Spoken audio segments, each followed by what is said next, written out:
A brief addendum to yesterday's discussion about Hopf algebras and tensor categories, which is sort of a cautionary remark just to keep in mind what's what. So the first thing, what did we have? Well, we had an algebra structure on the Hopf algebra A, and that was the thing that corresponded to, that really just gave us the linear category C of A modules. And then we had a coalgebra structure on A, and these two things were interacting in a Hopf way. And this coalgebra structure on A was the thing that corresponded to the tensor structure on C. And then we didn't really talk about it yet, so this was the thing that in the field theory is going to be associated to the pair of pants. And then there's also a cotensor structure on C associated to the pants going the other way. And those two things interact in a Frobenius way, just analogously to what we saw in the two-dimensional case. So these two things have Frobenius type interactions. So they're really three different co-product structures, two of which interact in a Hopf way and two of which interact in a Frobenius way. And I just wanted to highlight that because it's easy to get confused.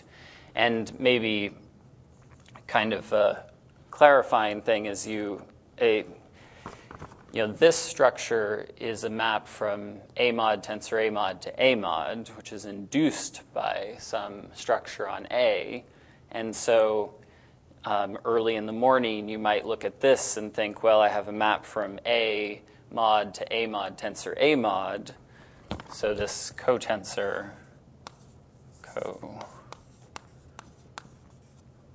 some map from A mod to A mod tensor A mod, and you might be like, okay, well, why don't I have that induced also by an algebra structure, some map from A tensor A to A? But that's not the way it works.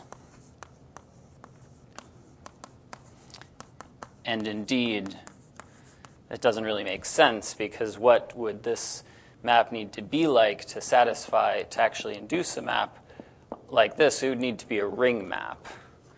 And the multiplication on A just isn't a ring map in general.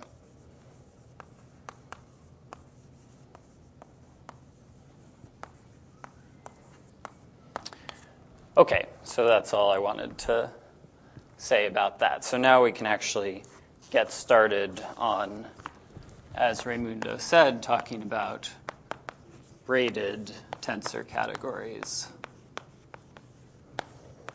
and braided Hopf algebras.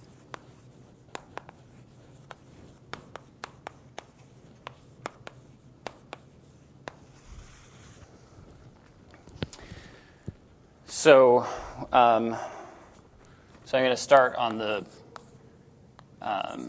geometric side. So talking about the braided structure on the boardism category itself, board 1-3. So what do we have so far? We have the pair of pants, and we have the unit for that operation.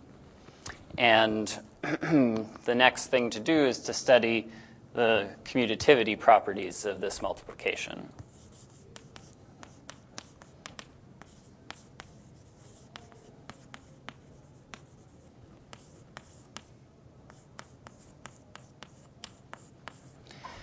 Okay, and so, well, let's remind ourselves what we saw in dimension 2 when we asked this same question about the commutativity properties. Well, in dimension 2, what were the homomorphisms between two one-manifolds? So this was in board 1-2. Homomorphisms from S to T were two-manifold Bordisms mod diffeo rel boundary.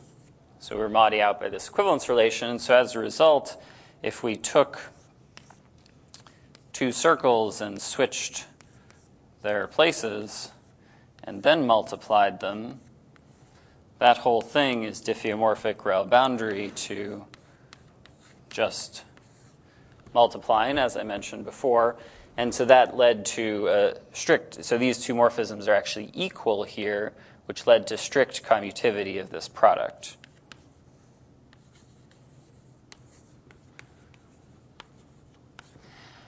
Okay, but now that's not our situation anymore. So in dimension 3, we're not modding out by this equivalence relation. And so instead, these the diffeomorphisms that implement these maps are actually, they're really three-dimensional Bordisms. If you have a diffeomorphism, you can think about the mapping cylinder of that diffeomorphism, and that's actually a three-manifold from the source to the target. And so that's really inducing a three-morphism in the target, which is linear categories, and so that's a natural transformation. So just to say that explicitly, so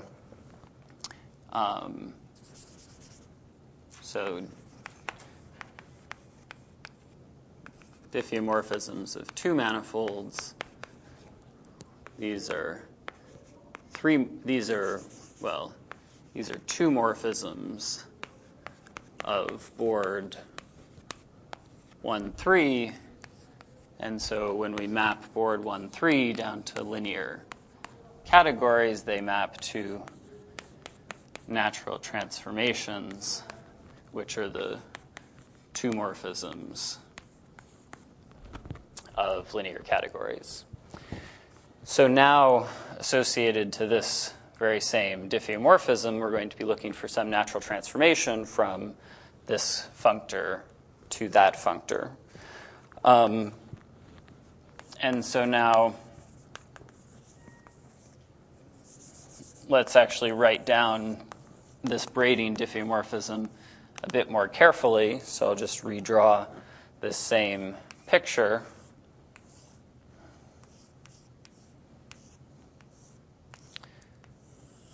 Yep. First, the question. So the diffeos, you're seeing them as a bordism by just putting the identity on one side, the actual diffeo on the other side, and taking that cylinder? Yep. Exactly. Oh, this is what I'm because we do mod out by those, and by equivalences of two morphisms. It doesn't matter how long that cylinder is. That's right. So one way, so first of all, a comment, which is that it doesn't matter which direction, which of these cylinders I draw on top of the other one, because these manifolds, as I'm discussing them right now, they're not actually embedded anywhere. They're just abstract. And so, it will play a role because which one I draw on top is going to be suggestive of which braiding diffeomorphism I think about, even though it has no actual mathematical meaning. So which one is on top is going to suggest the diffeomorphism I want to use, namely, I'm going to use the one that I would obtain by doing an ambient isotopy in R3. So in this case, I'm going to twist the whole center of this picture around this way and put it down on top of the other picture. And so a precise way to record a diffeomorphism is to chop up the source into disks and then see where the cut lines go.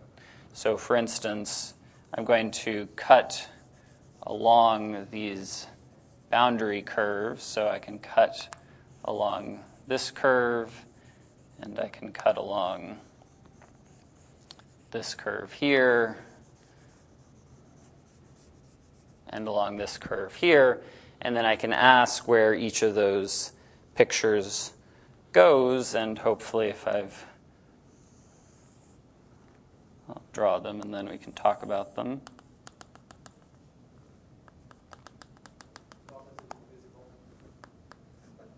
Thank you. So the dotted things or the dashed things are on the back of this cylinder. So let's think about that for a second. So if I twist this around, this top curve here, starting at this point, kind of turns into the front and becomes visible and just goes directly from this point to this point. And so that's this arc that just runs along the front. And similarly, this arc back here now runs along the back, this dashed line there. And then this middle curve gets twisted up and cuts through there and then onto the back. So those curves precisely encode this diffeomorphism up to isotopy. Okay, so now what does this give us? So now when we map to linear categories, this gives the following. So we start with C cross C, and then we switch the two factors, and then we multiply to C, or we just multiply, and this gives us a natural transformation, which I'll call beta. So if I called this beta, I might call that Z of beta, but maybe I'll just call them all beta. Okay, and so the claim is that this gives C a braided monoidal structure. And you can check that this particular you can check that this satisfies the conditions for braiding that we discussed abstractly, and that leads to the conditions for this to be a braided monoidal structure that we discussed yesterday. So recall also from yesterday that this braided monoidal category would be symmetric if beta squared were the identity transformation. So let's see whether or not beta squared is the identity by actually computing it. So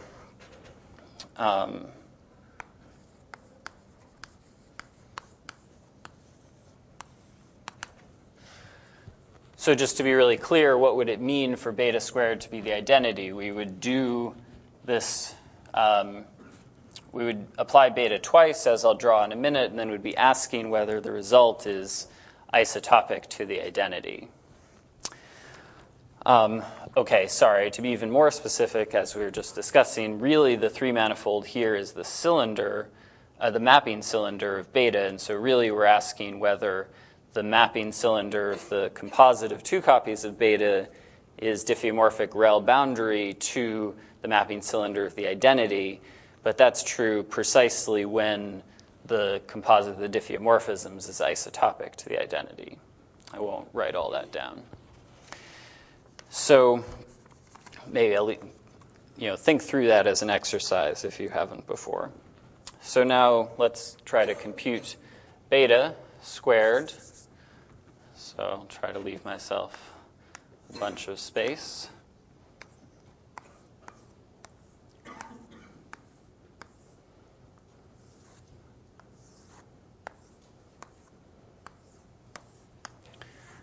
Okay, so here's where I'm going to start, where I've switched the legs twice, and then I'm going to undo one of the twists.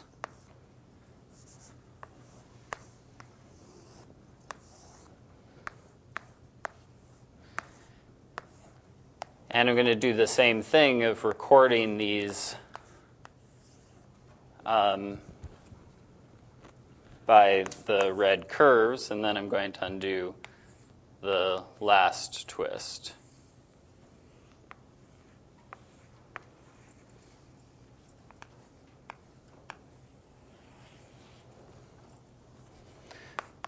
Okay, let's try.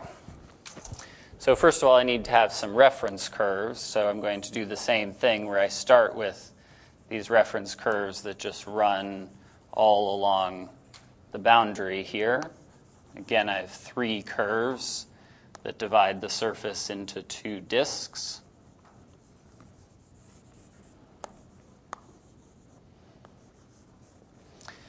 And now what I'm going to first do is just apply the first copy of beta just on this front piece. So the curves stay where they are for a bit, I guess up to there. And then they do exactly this picture here. So this one cuts across to there, and this one cuts behind to there, and then this one comes across the front and then cuts behind. Okay, so now I want to do it again, but now it's slightly annoying because really these reference curves don't look like the ones I started with, so it isn't immediately obvious how to transform them. Yes? I'm just not seeing how this curves. Oh, okay. So instead of directly applying the transformation, let me actually just do an isotopy of these curves into a more convenient form. So I'm going to isotope it. I'm going to kind of push all of the twisting toward the legs of these pairs of pants. So first of all, I do a twist here, and then, oh, sorry, that can't do that on the same picture because it doesn't have a twist in it. So I want to just redraw this picture, so I need to still have this crossing.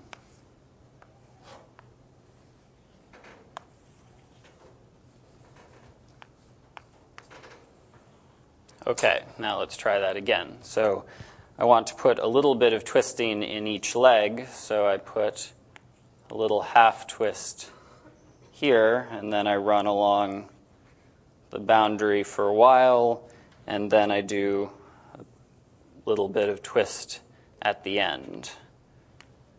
And then some twist there, then I run along the boundary for a while, and then do a little untwist there. So this is maybe not the sort of thing that's so easy to check in real time, but let's just check one of the curves. So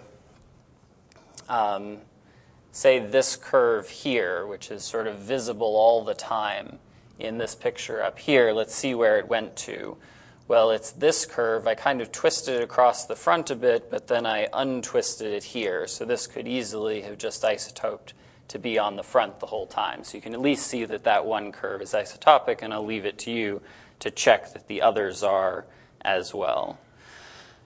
So now if I kind of chop the ends off here and here, I have once again my standard picture in the middle. And so I can apply beta again, and I know what it does. So now I can draw the final picture.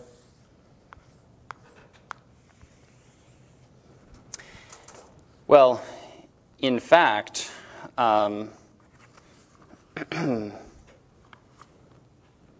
no, I'll leave it like that. So what do you see?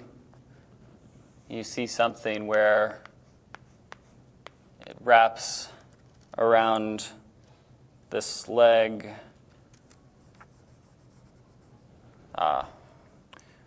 Well,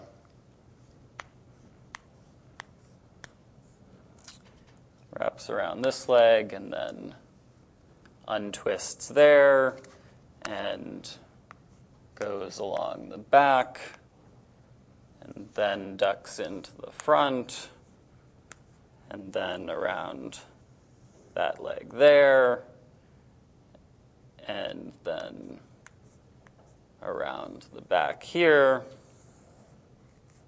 and then along the back there.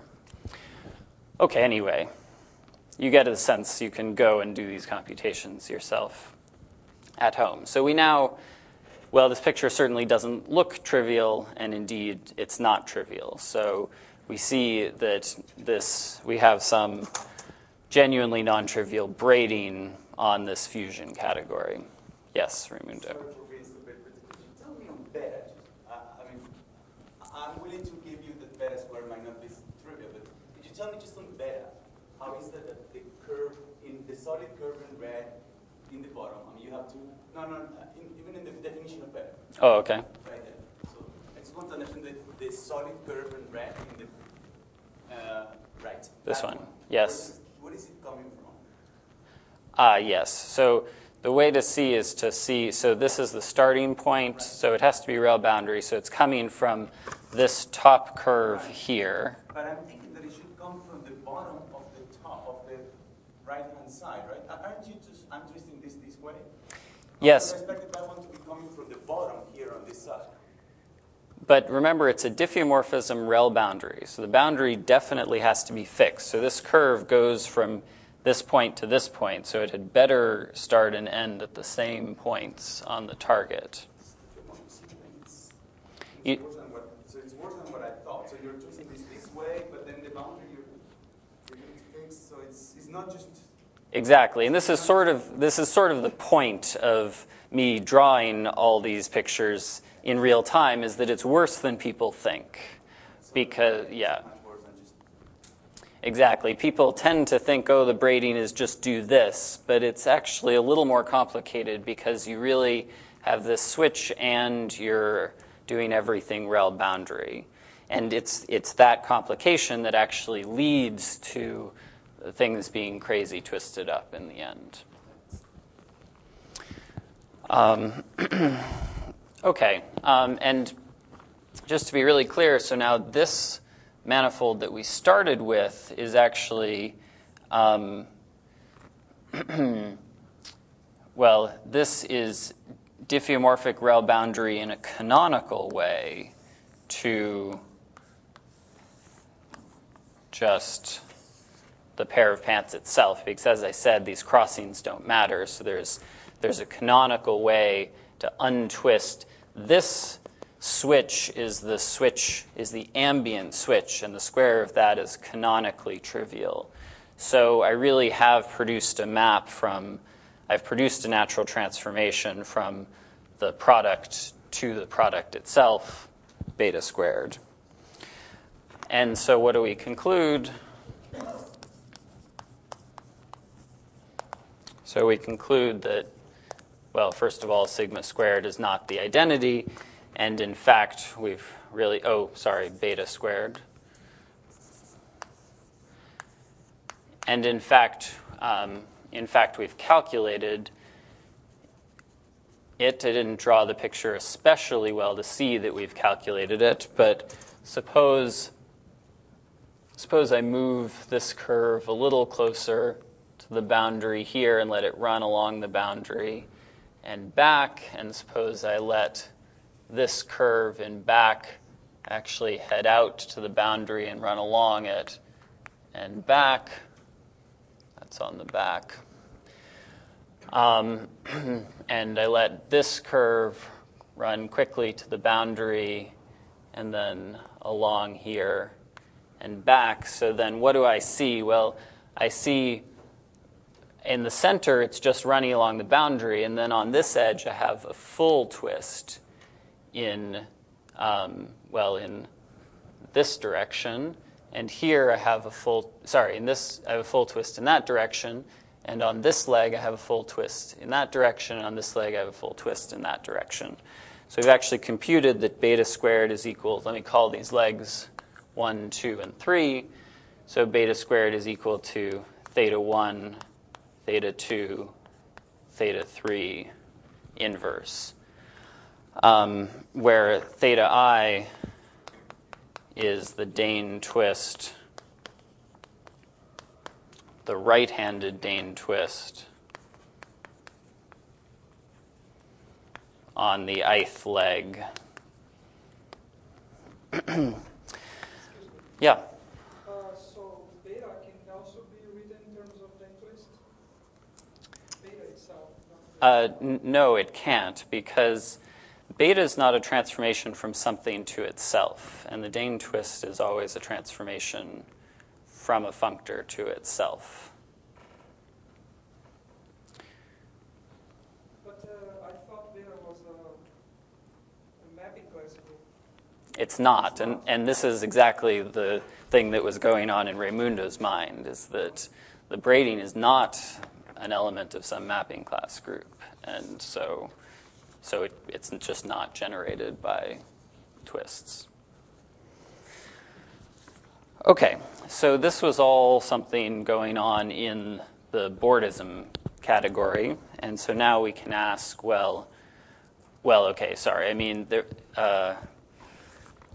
transported it to a braided monoidal structure on C here, but this computation so far was occurring in the boardism category.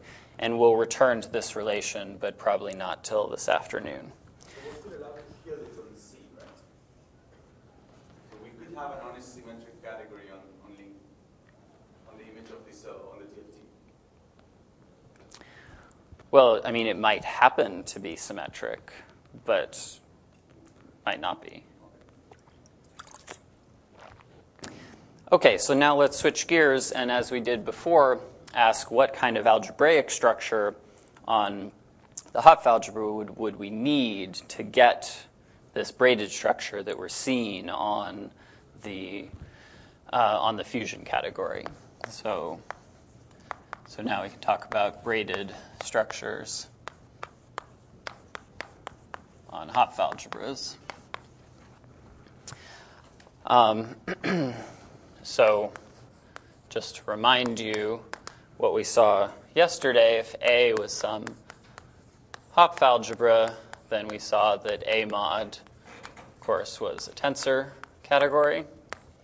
And then what we're seeing now is that we have our functor Z from board 1-3 to lin cat, and S1 is going to some braided tensor category.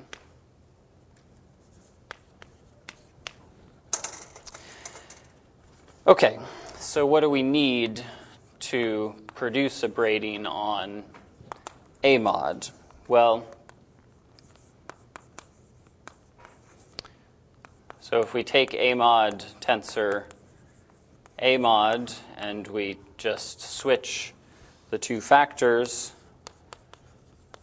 A mod tensor A mod, and then we can multiply them, or we can go the other way, then we want a natural transformation. This is just the same equation as before for braiding, but now let's think specifically about what that means. So up here I start with some module M and some other module N, and if I switch them, I get the same two modules just in the opposite order, and then I actually tensor them together in A mod, and that gives me the tensor product of the modules M tensor N, and then I tensor them this direction, and I get the tensor product N tensor M. And so what I need to have a natural transformation here, for every pair of modules M and N, I need an actual isomorphism of modules from M tensor N to N tensor M. Okay? So let's go back over there and see how we might do that.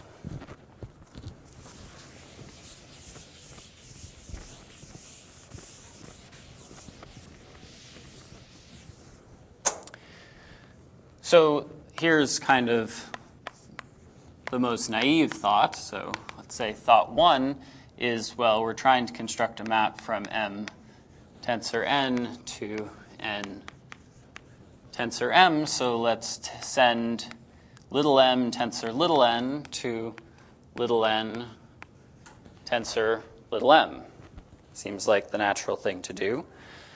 So what do we need? Well, this is supposed to be a map in the category of A modules, so this needs to be an A module map. So let's see if it is. So is that an A module map? Well, so for it to be, what do we need? Well, we start with M tensor N, and on the one hand, we're sending it to N tensor M, and then on the other hand, we might be acting by some element little a here. So what was the definition of that? Well, we took the coproduct delta, and then we applied it to, sorry, maybe I'll actually write it out. So let me write it as delta 1a times M tensor delta 2a times N, using the same notation as yesterday. And then we do the switch, so that moves over here to delta 2a times N tensor delta 1a times M. And now going the other direction, if we act by A on this, so this maps to A on N tensor M, and that's equal to delta 1 A N tensor delta 2 A M. And so you can see that these two are just not equal unless the coproduct is symmetric, which it tends not to be. So thought one seemed like a good idea, but actually wasn't.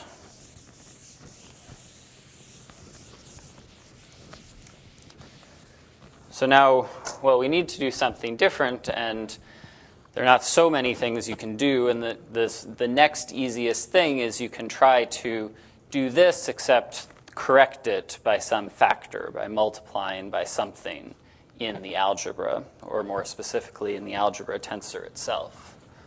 So thought two is instead we're going to send little m tensor little n to some element r times little n tensor little m, where r is in A tensor A. So we allow ourselves to correct the switch in each factor. So now let's see what this would need to be a module map. So we just do the same computation. So A M tensor N, so that's delta 1 A M tensor delta 2 A N as before.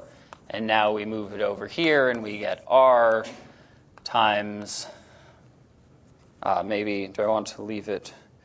Okay, so let me actually write it a bit differently this time. Let me leave the coproduct out front. So I'm just going to write this as delta A times M tensor N.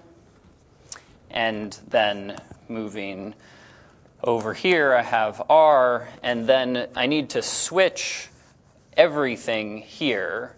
So I need to switch both the M and N, but I also need to switch the two sides of the coproduct. So let me write that as tau. So tau is just switching the two factors, tau of delta of A times N tensor M. And then here, moving down, I act by A on all this, and what's that equal? Well, that's delta A R N tensor M. And so now what we find is some condition on this element R, namely delta A R should be equal to R tau delta A. And if that condition is satisfied, then indeed we've succeeded in constructing an R module, an A module map. And so probably we wanted to demand that R be invertible because we wanted a natural isomorphism, not just a natural transformation, and so that will ensure that this map is actually an isomorphism of A modules. Let me draw a picture. Sometimes some of these are more easily encoded by pictures. So I'm going to draw a picture, and I'm going to draw from top to bottom. So if I start with an element A and I take the coproduct, and then on the other hand I have this element R, which I can think of as a map from C to big A tensor big A. So what I imagine here, I put in little a, and then I took the coproduct, and this represents the element R, and then I multiply like that. So just to be clear, when I draw these pictures, these 4 valent vertices don't mean anything. Those are just 2 lines passing through each other, and there won't be any other kind of 4 valent vertex, so there's no confusion. And then this side over here, on the one hand I have R, and on the other hand I have the coproduct, but then I need to switch the coproduct and then multiply the pieces. So anyway, that's the pictographic version of this condition, and I'm going to call this condition 1. Time is flying. Okay, so this ensures that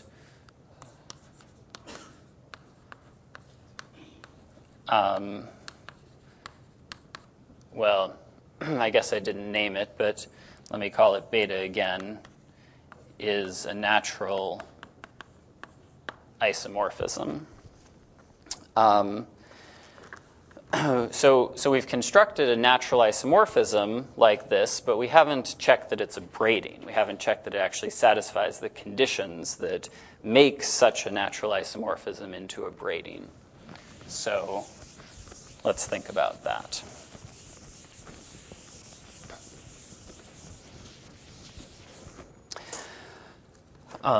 So for beta to be a braiding, what do we need? So we need the following. So let me introduce the following notation, namely, if I have a crossing like this, I'm thinking of this as a map from the category C tensor itself to the category C tensor itself, and I'm reading from top to bottom. And this is, oh, well, actually, I guess for now I want to use it, well,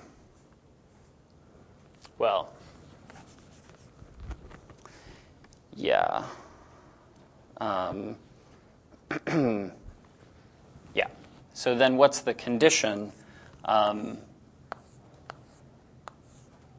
So the condition we saw yesterday is that if I take one thing and braid it past 2 things, that should be the same as doing the 2 braidings individually. So first doing one braiding and then doing the other braiding. If you look back at what I called the hexagon conditions yesterday, that's what they say, ignoring associators. Maybe I even drew these pictures yesterday, I'm not sure. And then the same thing on the other side. I can either do both braidings at once or do one braiding and then the other braiding. And these impose conditions on this matrix R. Sorry, it's not a matrix, but it's called, this element R is called the universal R matrix for reasons I hopefully will explain in a minute. So these braiding relations impose conditions on R, and what are those conditions? Well, let me just quickly try to say in words how you find them, and then I'll write them down. So here, let's think about what this results in as a map of modules. So first I'm going to braid. First I switch, and then I multiply by r. That's my procedure for writing out the braiding. But then I'm acting by r on these two factors, and this factor is already a product of two things, and so I need to co-multiply in order to be able to act, because that's how I define the action of an element on a product. And so this whole side leads to the equation delta tensor 1 times r. So this element is how I implement this kind of braiding. And then similarly over here, what do? Well, I switch these two factors, and then I act by r. And then I switch these two factors and act by r again. So I'm expecting to see two copies of r, and where exactly they act, which factors they act on, you just keep track of where those actions are. And what you find is that you have one tensor r, and then over here, well, you have a 1 in the middle, so it's a little awkward. You have to put r in the first and third factors. This whole thing is sometimes written as r23 times r13, where the subindices record which of the three factors you're putting the copy of r in. So this equation leads to that equation, and then the other, let me call this equation 2a, and then the other equation you can similarly see is 1 tensor delta r is equal to, well, I'll just write it this way again, r12, r13, and I'll call that 2b. And I'll leave it to you to draw out those equations in this kind of pictographic notation.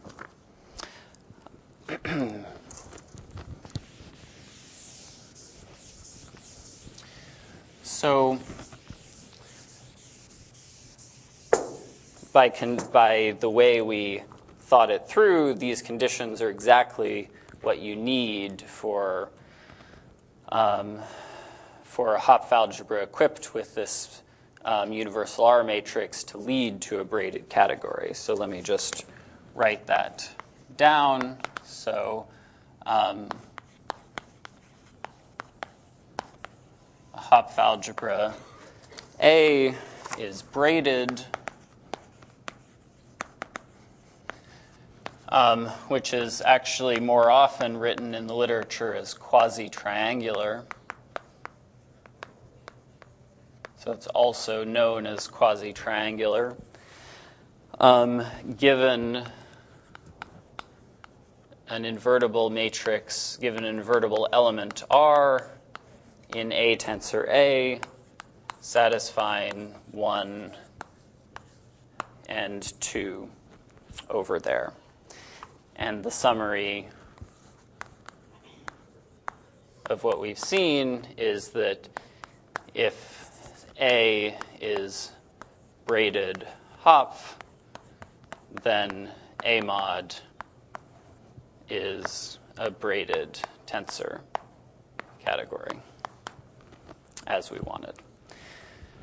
Okay, so this is good because Andre is going to put in a heroic amount of work to constructing an R matrix coming out of these quantum groups, and now we know why we need such a thing.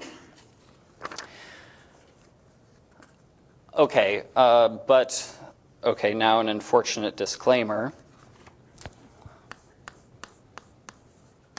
is that Andre and I chose different conventions for our R matrices. So let me explain how you get between them. So what I've told you here is the following. So if I'm looking at this braiding, then that sends an element little m tensor little n down to r times n tensor m. And if I had done if I'd wanted to do the inverse braiding, these two braidings are inverse, then I would have sent M tensor N to R inverse op. Op means I switch the two factors of the A, again, times N tensor M. But this whole way I said it, I switched the factors and then applied R. You could also have decided to apply you could multiply by an element and then switch the factors. And so anyway, what you'll see in Andre's version is that this braiding corresponds to R inverse N tensor M, and this other braiding corresponds to R op N tensor M. So you might just have to ignore these things. And as a result of that difference, the formulas for the R matrix transform in a weird way. So Andre's actually going to construct an R matrix satisfying the following, which is that tau of delta of A times R is equal to R delta A. That's the first one. That's not so bad. But then you have delta tensor 1 of R is equal to R1, 3, R2, 3.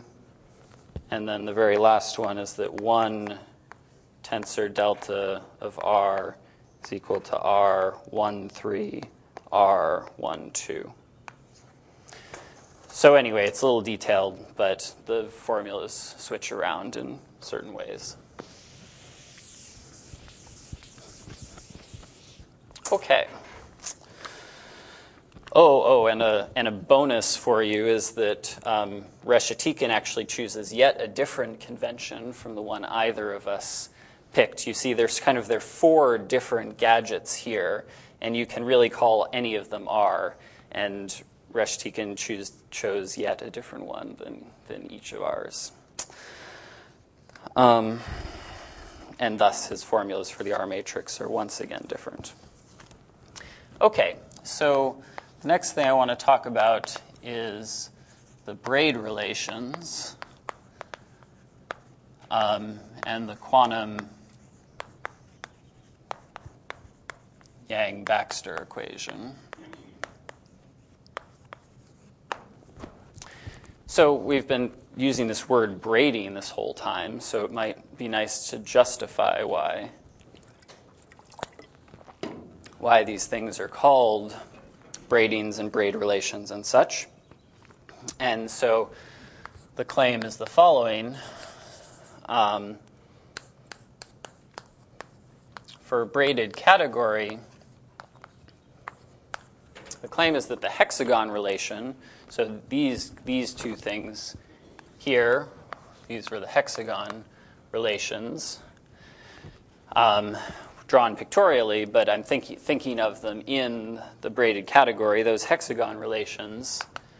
Then the claim is that the hexagon relations actually imply Reidemeister 3, which I'll draw right now if it's not familiar. So, and I'll just draw it in the course of proving it.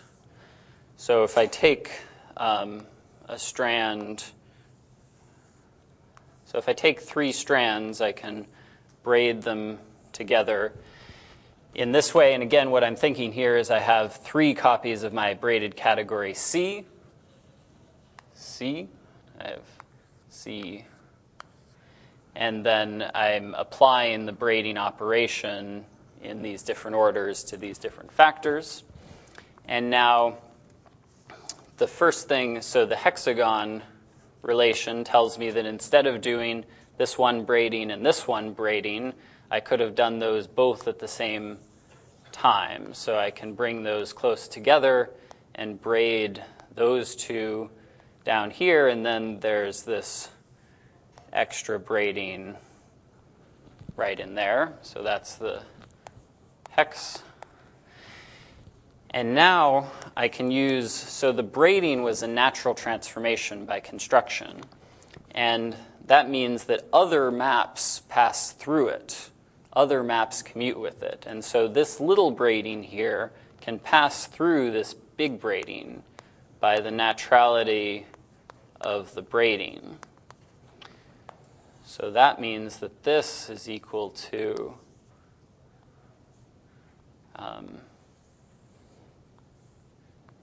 this here. And then I can use hex again to separate these out and end up with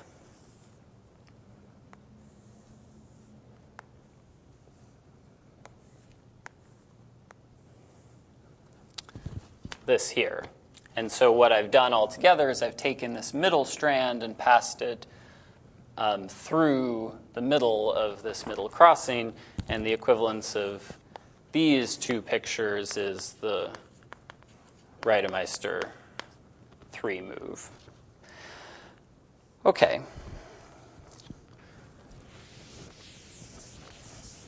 So that's what happens on braided categories. So now what about braided Hopf algebras?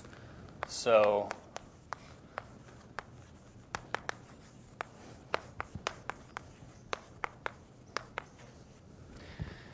for braided Hopf algebras, the claim is essentially, well, we use these conditions to sort of motivate these conditions on the Hopf algebra, and so these are also known as the hexagon conditions for the R matrix, for the universal R matrix. And so the claim, I guess, again, that for braided Hopf algebras, condition 2, well, implies some algebraic analog of the Reidemeister 3 move, which goes by the fancy name quantum Yang-Baxter equation.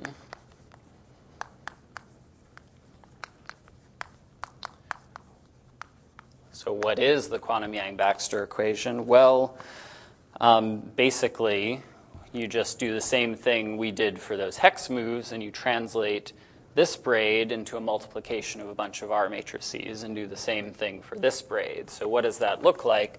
Well, I first switch these two factors and then multiply by R, and then I switch those two factors and multiply by R, and then I switch these two factors and multiply by R. So there are 3 copies of R, and then you follow down which strand they're actually acting on, and so there are a bunch of 1, 2s, and 1, 3s in the indices to record that. And so this very first, that first picture over there ends up being R12, R13, R23.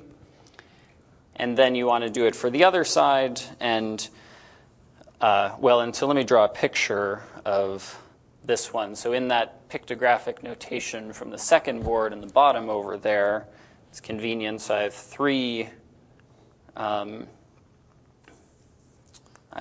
R matrices, and then I'm going to glue these together and these together and these together. So that one's very nice.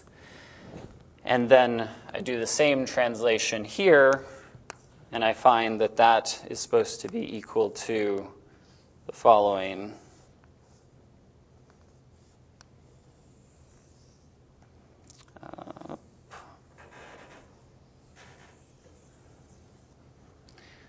So that's the quantum Yang-Baxter equation. And now if I want to translate this back into an equational form with the choices I've made, it actually ends up being kind of annoying. I'll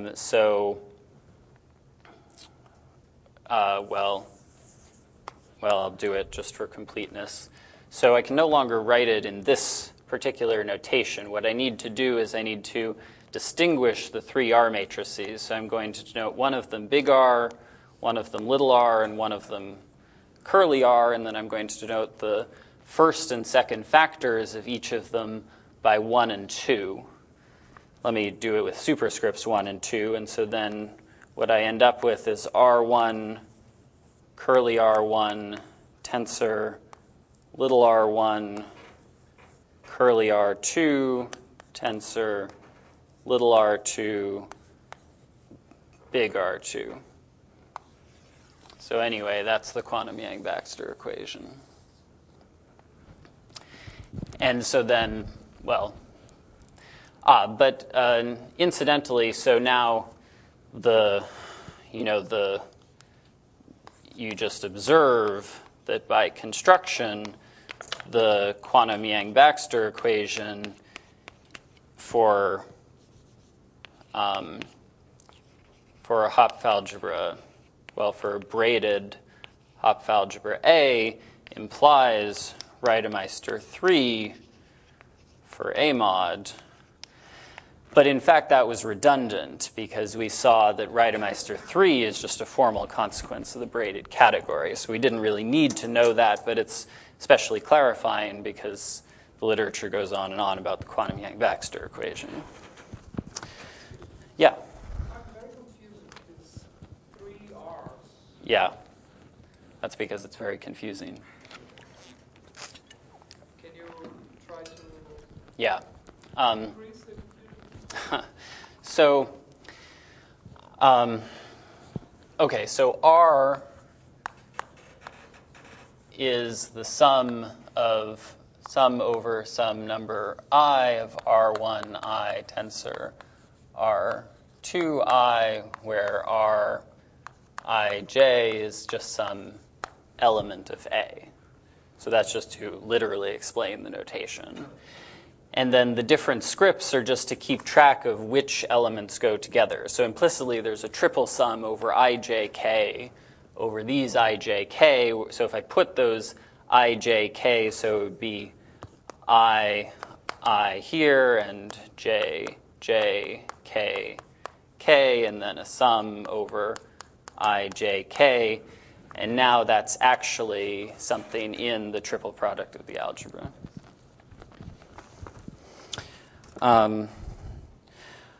Okay, so, okay, not too bad.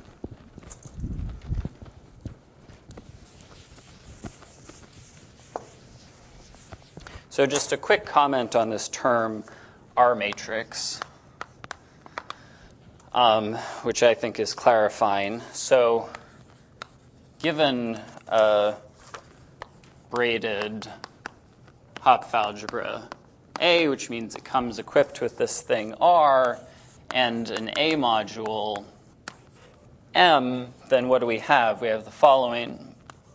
We have a map from A tensor A using the representation into end M tensor end M, namely I just, okay, well that's just using the representation on each factor, and so then I can ask where this element R goes to, and so it goes to some element, which I'll call R sub M in this tensor product of the two endomorphism rings. And if R satisfies the quantum Yang-Baxter equation, then Rm does too. Just formally, the equations push across. And so then, if I have any thing R bar in the, say, K by K matrices over C tensor K by K matrices over C, this thing is called an R matrix. Now it makes sense why the term R matrix, if it satisfies quantum Yang-Baxter. And so in particular, if you have a universal R matrix, then in any representation you have an R matrix. So that's where the terminology comes from. Okay, so I think that's about it. So we've finished with the braiding, and then the next thing we're going to talk about is the Deign twist. So it's another piece of structure on the Bordism category that we need to figure out what the algebra corresponding to it is. Thank you.